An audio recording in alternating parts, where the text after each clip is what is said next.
So this is my third time presenting at Breaking Barriers. We did meet 3 times, and typically people don't laugh at me, so this is a difficult question because I don't have an interagency. I have many interagency groups for numerous causes and numerous relationships. So we have interagency agreements with our child welfare. We have we developed maybe 6 years ago a team that included child welfare, our contract agencies, the judges, the public defender, the district attorney's office. We have a coalition against sexual exploitation of children that includes all of our child-serving entities in the county that work in a memorandum of understanding on behalf of children who are identified as being sexually exploited. I have memorandums of understanding with numerous school districts separate from SELPAs, and I have memorandums of understanding with school districts. I have memorandums of understanding with First Five, where we provide services for children who are from birth to the 6th year. And actually, those memorandums go on to the 7th and 8th year because kids don't just stop needing the help at the age of 5 or 6. So we have really a wealth of how we've used memorandums of understanding to respond whenever there's a problem that needs multiple partners.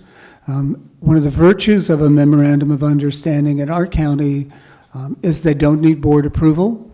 We can create them amongst ourselves as we can work out the finances, we can work out if we need to develop contracts or exchanges of funds that can be developed.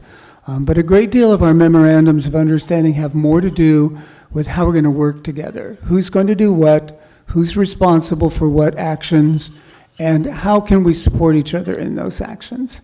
And we have built these pretty much over the last 10, 11 years, and it has really become the core of how we address our problems within the county, how we look at solving problems, how we think about solving problems. And frankly, one of the major advantages of this is it doesn't mean any one person is responsible to make things better. It shares the responsibilities, it shares the blames and the guilt as well. And it has been a remarkable way of expanding services.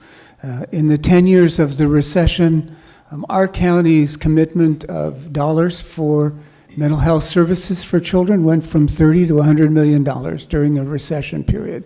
That's currently the amount of funding that we provide to providers and direct services for children in our county. So that's an enormous growth during a time when people weren't expecting growth, when people were sort of thinking, oh, there's a recession on, we don't really have to worry about. But in our county, where our population has increased dramatically over the last 10 years, we've been able to continually build up our services. A huge part of that has to do with the fact that we've learned each other's languages by providing these MOU-based agreements and meetings, which is constantly going on, and expanding and increasingly including more and more diverse people into the discussions. We've been able to do some fairly dramatic and I think unusual things to address these issues, and I expect there's no reason to believe it will stop. So that's kind of the core of what I have to. Thanks, Mike. I'm going to move this. Jenae, can you talk a little bit more specifically about the grant that you're currently working in partnership with Behavioral Health on and the leadership process there? I can. So we have been very blessed to have San Bernardino County Department of Behavioral Health as our partner. And we have held contracts with them since 2003. Now, as an educational entity, that didn't happen easily. There were a lot of bumps in the road, but we have developed just really strong relationships where we can have those honest conversations. And so for many years now, we've been providing those mental health services. Just recently, we wrote for the contract for the triage grant from the Mental Health Oversight Accountability. And we were awarded one of the grants in San Bernardino County, and we're kind of unique in that San Bernardino County Behavioral Health chose not to write for that grant, but they supported us completely, 100%. The director of our Department of Behavioral Health wrote a letter in support saying, yes, this agency can be the lead on this. And so our agency is composed of, we're very unique, we're a joint powers authority. We're called California Association of Health and Education Linked Professions, but that holds the office of the Desert Mountain SELPA, the Desert Mountain Charter SELPA, and the Desert Mountain Children's Center. The Desert Mountain Children's Center is completely mental health, and that's where our contracts and our relationship with DBH has always been. With the triage grant, we actually expand that now into the educational part of it.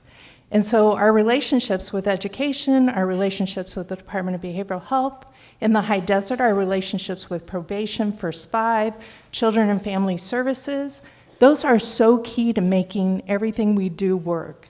So our districts are on board. They've been on board for many, many years, and that's who we are.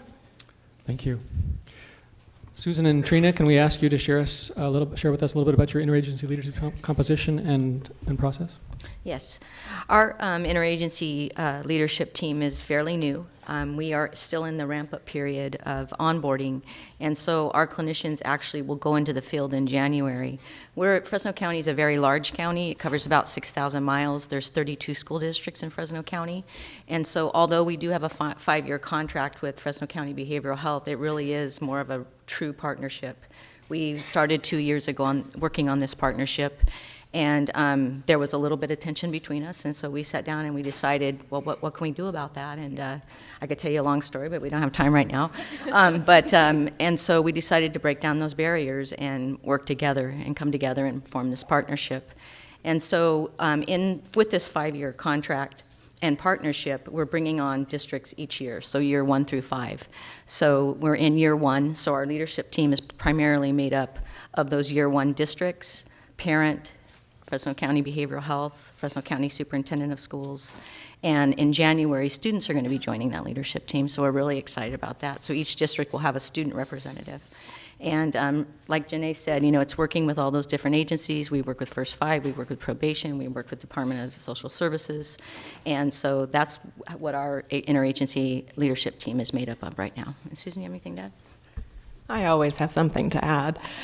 So I think the most important thing that I would like to share on behalf of our Department of Behavioral Health is that in the 2-year-long journey of getting past the against each other, we've really developed this mantra that everything will go through our partnership. I have to be honest with you, when we first talked about this big partnership contract with Superintendent of Schools, it was a real hard sell internally, inward-facing within our department, because we have really fine mental health clinicians who do amazing work with kids and families and communities in schools, and there's not enough of them. And there was cultural challenges integrating in the school culture with a healthcare lens, and so we really, our director, Dwan Utek, who couldn't be here today, she said, I'm not interested in a contract to pay someone to do services. I'm interested in a vision whereby we change the lives and support children and families to affect the next generation so that kids and families in Fresno County grow up with different experiences than they have today. So it's not just about Trina and her team hiring clinicians. It's really about integrating two systems in a way that we couldn't do on our own and they couldn't do on their own. I know there's a lot of educators, so forgive the fuzzy math, but we really believe that 1 + 1 will equal 3. When we leverage the resources and supports and create a shared vision, we will affect generations to come. And so really that was the spirit that took us away from that into truly a partnership where we are creating and crafting a vision across systems. Thank you. Tracy and Garth, can you tell us a little bit about your collaborative? And let me just tell the audience that compared to the other two counties, you're in a much more specific kind of cohort and a focused project in Yolo, which you can tell us about. We are. So in Yolo County, we have a collaborative called Resilient Yolo. We actually started in September of 2013, and it was really a variety of folks. Myself from CASA, we serve foster youth with volunteers. It was our child welfare system, our probation partners, a behavioral health partner, and we were very much focused on learning more about ACEs and toxic stress and how that's impacting all of, not just the clients that we serve, so to speak, but we ourselves, our staff, the folks that we're working with, and we ourselves as we do this work. And we just kept pulling in partners. We have the County Office of Education, our Yolo County SELPA, ACES Connection. Some of you may be familiar with that site that connects folks doing this work. They've been a really strong partner with us. Our Domestic Violence and Sexual Assault Response Center, Empower Yolo, and folks from the community, youth, everywhere and anywhere that we can pull them in. So we meet on a monthly basis. We plan for activities. We've organized showings of the films Paper Tigers and Resilience, and just completed 2 weeks ago our third annual Building a Resilient Summit, where we open up the doors and we invite as many folks as we can in. Schools have been really strong partners with us. But we had several dozen youth this year, and we share information about what's happening in the community. We make sure that folks know about ACEs, about trauma-informed care, but really about what are the steps towards building resilience. And we're trying to bridge that gap between grassroots efforts, things that everyone in the community can engage in, and also how we reach those places of power, those leadership positions in our county, the decision makers, to say this is work, this is a lens and a perspective that needs to infuse everything that we're doing, and we've been going back and forth, but making some real inroads there. Thank you, Tracy. And I would just add, actually, before I speak, I'd like to just thank one of my board members, Shelton Yip, for volunteering me to be part of this panel, and to appreciate this opportunity this morning. I also I'd just like to acknowledge also the fact that from Yolo County, we do have two of our youth partners who are participating as part of the Breaking Barriers group from Yolo County. So I just want to give a shout out to those three young ladies who are here with us this morning. And specifically around the Resilient Yolo initiative, one of the reasons that the county office really got engaged in this initiative is because I came on board as a director in 2015 and noticed that I was traveling from meeting to meeting with the same individuals, the same partners, having the same conversation in different buildings. And it became extremely frustrating the day that I found myself at 8:30 in the morning having a conversation about keeping kids in school and out of court. And then at 12:30 in the afternoon that same day, again with the same partners, having a conversation about Yolo truancy abatement. Truancy abatement and keeping kids in school, in my mind, are synonymous. And it felt to me that we were really sort of spinning our wheels in these conversations that we were having, and fortunately came across Tracy and the Resilient Yolo group, who were very much about let's take a look at how we can not just have these conversations, but actually move an agenda forward. And I would say that we're still in our infancy. We're one of those emerging collaboratives, but do have a very strong vision around this concept of engaging from a grassroots level those who are service providers directly with our youth, with those who are leading agencies and systems, And my goal as I take office in January as the County Superintendent of Schools is really to leverage that office to also engage with policymakers and fellow electeds in Yolo County in this particular effort. And so we see a long-range goal going forward, really engaging at that policy level, systems leaders, and those who are boots on the ground direct service providers. Thank you. Appreciate that. For my panel members, this will focus on question 3. The research would seem to indicate that innovative, disruptive services, which Carla invited us this morning to work differently, those things come about when we're in kind of deeply integrated partnership with one another. Can you discuss briefly how your county partners have intended or sought to move from a traditional collaborative or cooperative relationship into something that's much more sustainable in terms of its integration? Talk to us about that. Could we start with Yolo? Garth, you want to tackle that for us? One of the ways that we have committed is we are focused really on building a culture of collaboration and relationships first before we get too far into the technical. And one of the projects we worked on collectively in April of this year was a jointly funded research project that essentially we brought together 6 focus groups, 3 that were made up of youth, 1 that was made up of family and caregivers, and then the final 2 were made up of those who are providing direct services to youth. We hired a research company. It cost us about $25,000, and for me, one of the big coups was that every one of our agencies participated on some level in funding that particular project, and I'm very proud of the fact that folks did that.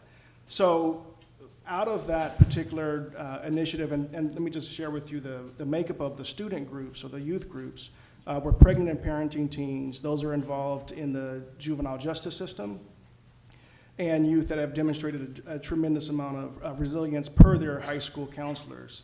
And from that particular initiative, we were able to come up with some areas of focus. One specifically that came from our youth was that they really want to see partnerships and mentorship programs that engage adults that have been through similar experiences of what they've been through. And as a consequence, our probation department, our county office of education, the public defender's office, and the DA's office have come together to jointly fund an initiative around transition programs for youth coming out of incarceration. So for us, the idea of us being integrated really comes from from our perspective, is really how can we utilize current resources, what's currently existing, to strengthen data or areas in which we are being held accountable anyway, to really come together to support each other in those efforts. Thank you. Fresno? So I think for us, I want to agree with the fact that it really starts at the relationship level. I think one of the examples of true integration in our community is integration across multiple systems. 2 years ago, we had a cluster of teen suicides all at one campus, not just one district, at one high school. And from that tragedy stemmed really a cross-system convening that has turned into really a sustainable suicide prevention collaborative. And our department has some leadership role in that. We bring some money, but so do some other agencies. But we've been very, very deliberate about saying that this is not the Department of Behavioral Health's collaborative. This is the community's collaborative. We procured some suicide prevention experts who have helped us develop a community-wide suicide prevention strategic plan. And we've been very, very vocal that it will not be a plan that sits on anyone's shelf, because now we know what we need to do, and we're doing it. An example of the efforts of the collaborative really was around helping support districts with their AB 2246. Is that right? I always mix up my SBs and my ABs. efforts to have policies in place and take it beyond a policy level to train in suicide prevention. So maybe I can have Trina take it a little bit further from there in terms of how we are partnering across lines to support prevention efforts. I think in the past, when we look at our systems, we really were competing for different funding sources, and we are moving from competing to saying, okay, let's take this back to the partnership, and let's talk about that, and let's not work in our silos, because I mean, when we really looked at it and studied it, I mean, we were duplicating services. We were doing a lot of the same things. And I think our community is really moving away from that duplication to really coming together as a community with all the different agencies there so that we're not working in our silos and we're not duplicating those services. And I think what the Suicide Prevention Collaborative has done is exactly that. I mean, it is a very, very large group of the community. I mean, you have the hospitals there, you have law enforcement, you have Department of Social Services, First Five, county offices, the school districts are there. And so it's a very large group, but it's talking about, you know, how do we do this as a community as opposed to how do I work in my silo and, you know, make this work happen, because we all know we're much stronger if we work together. So I think that's how I see it. You're spending less time fighting about money, Yes. more time sharing it. I like it. Yeah. Mike or Jenae? Well, I want to talk about what I think is the greatest asset and the greatest liability to integration, and that is leadership. Nothing makes partnerships work better than leaders who are 100% invested in the success, and nothing destroys integration faster than a completely ambivalent, disinterested, or uninformed and unprepared leader. So in the 10 years that I've done the job that I'm doing, I have seen extremely strong, vital relationships disintegrate with a simple retirement. And that is something as leaders we have to put in the work, as he was saying, to invest this as part of the culture. Nobody advances to a leadership position because of their ego. They advance because of their commitment to the success for the services of individuals, the families, and the children we take care of. And that has been the most difficult struggle that I've faced, is convincing people who are unprepared or unknowledgeable about their value as a partner to become invested and to work, to not take it personally and not think, oh, well, they don't know me well enough to hate me yet. It's they might have heard rumors. It's to build that relationship, invest that time, convince them that it's in their best interest to not take what existed when they came into the position for granted, that it must continually be fed and energized, whether it's from their interest, their time, their commitment of staff or funding or whatever it takes to be successful. And that is a continual challenge for all of us, is to just keep pushing and promoting everyone who comes in, whether they're a new leader from replacing a retirement, or they got reelected, or somebody didn't get elected and a new person got elected. That's maybe the biggest challenge, and the thing that I have found a continual need to re-energize, re-encourage, and recommit other people's leaders to the same mutual goals. Yes, thanks. So Mike talks about leadership and retirement. Well, he's retiring in December, okay? Yeah, thanks, Mike.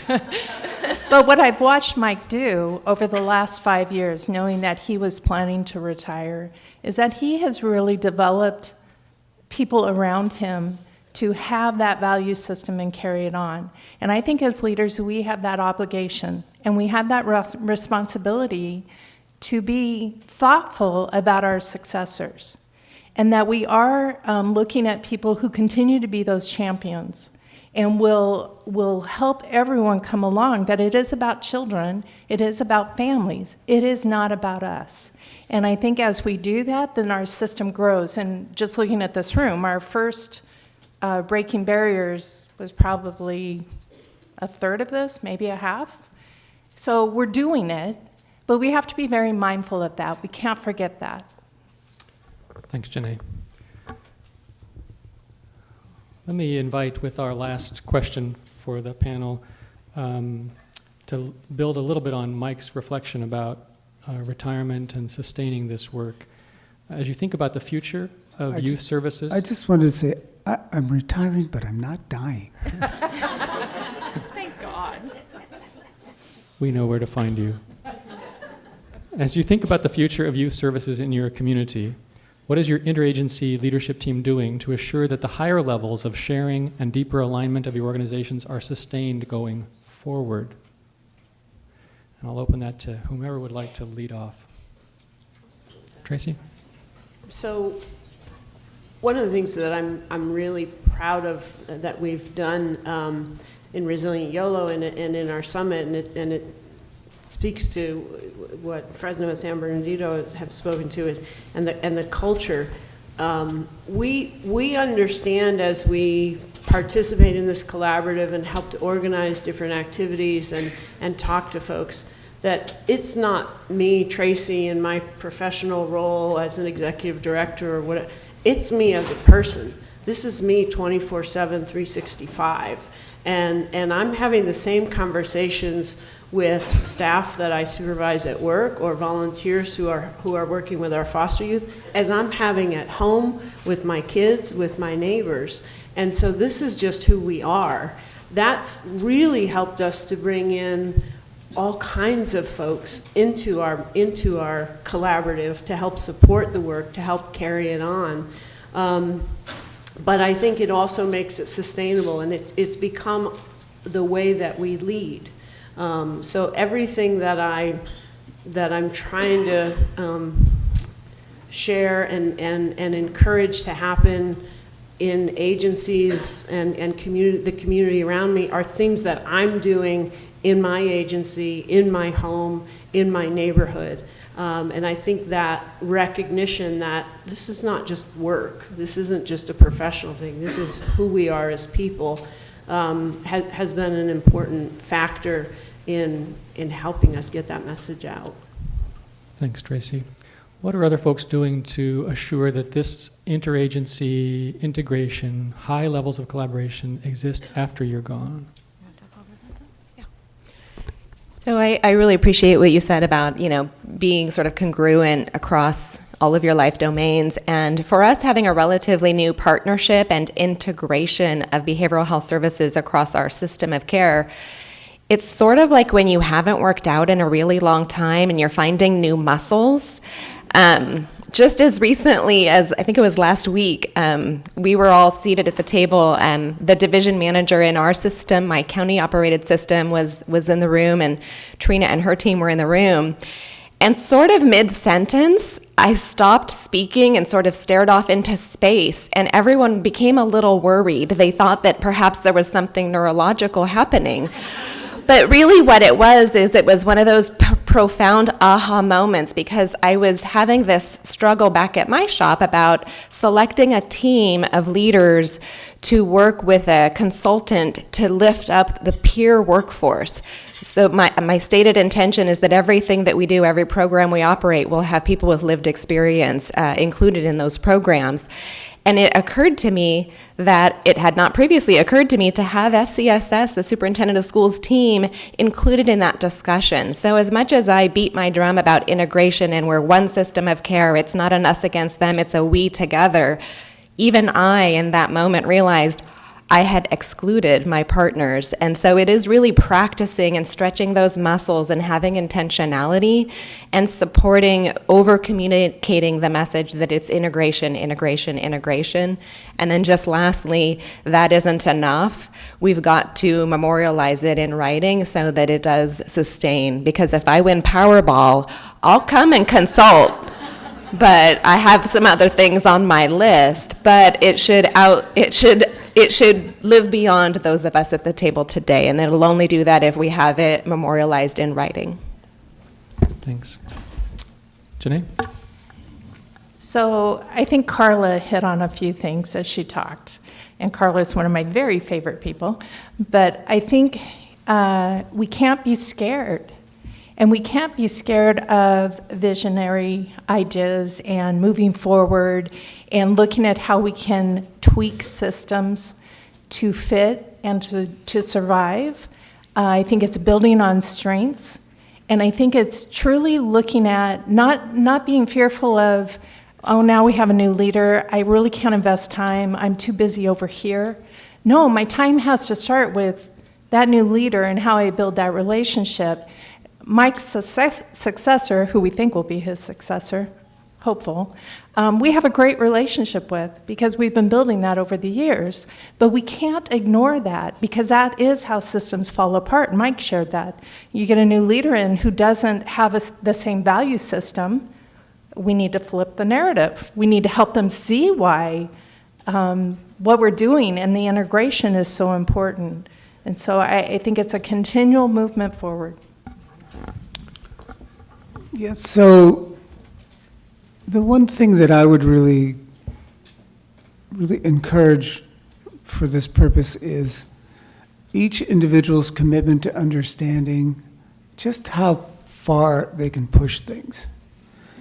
Because you will be shocked at what you can do, not just at the local level, but at the state level.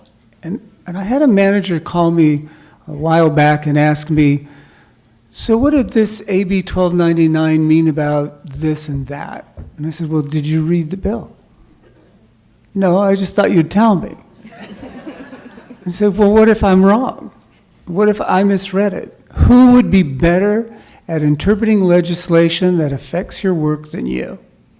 And not only that, why are you reading it after it's been approved and you're implementing it?